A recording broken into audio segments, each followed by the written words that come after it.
A topic that comes up a lot for us is, why do you homeschool?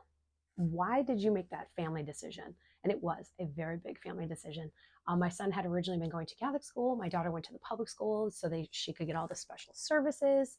And we decided, it took me about a year of prayer and planning and trying to figure out if this was the right thing, that homeschooling was best for us. And we'll be going into, I think, our 6th year of homeschooling. So we're still kind of new at it. But why do we homeschool? Oh, what a question.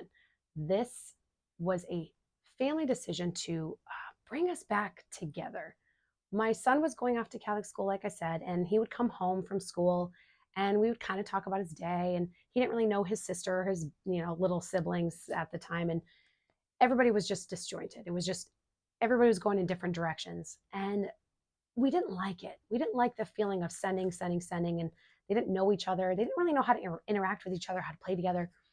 And my husband was doing a lot of research about the benefits of homeschooling, how being together at different levels was really important. So the older kids learned how to teach the younger kids, and how the younger kids could look up to the older kids and learn from them, and just the bond of family and how important that was.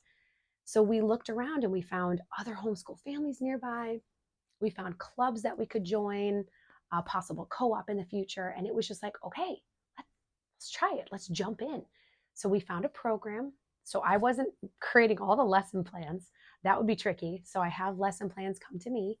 And we started, and it was really clunky the first year. The first year was really hard because I didn't really know what I was doing. I was working through a lot. But one thing I noticed, one thing I really found with our family was my kids were learning who each other were for the first time, especially my daughter, who has a little special needs.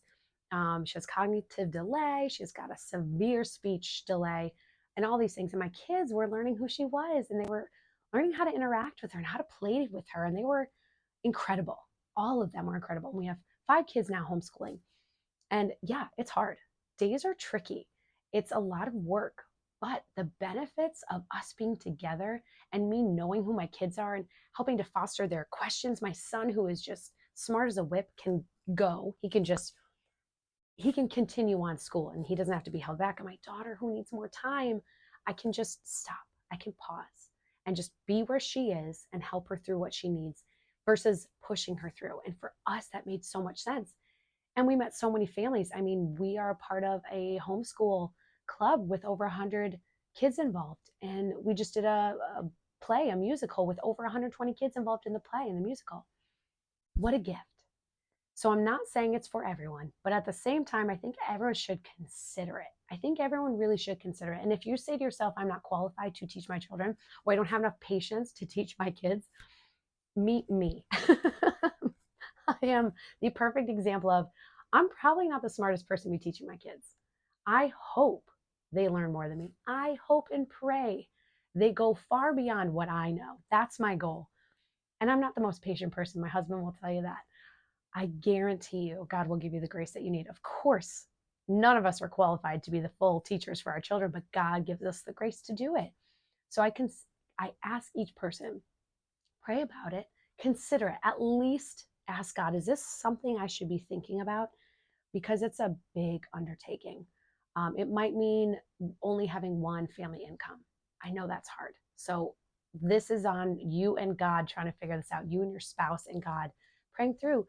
But it is a beautiful journey. And my kids know each other far better than had they gone off to school separately. Again, it doesn't work for every family. It really doesn't. I know some people that it did not work out, and that's okay. It doesn't work for everyone, but it is a beautiful thing to pray about and consider and see what might be the fruits of it for your family. We love it. My kids' favorite time in the day is around 10 o'clock or 10:30. We sit down together as a family at our table. I get tea ready, I get a snack ready, and we listen to some type of music, Mozart, something. And we talk about the song. Maybe we're doing a little drawing during it. And then after that, I get out our chapter book. It's either going to be a saint story or it could be something fun, like we just did The Secret Garden or something like that. And we sit down and we read together. And then the kids go off and they have a little recess time to run around and get their energy out.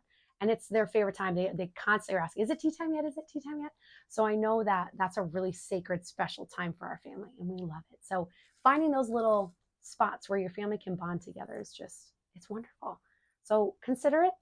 It's not for everybody, but pray about it. Homeschooling is absolutely wonderful, and it's been a really great blessing for our family.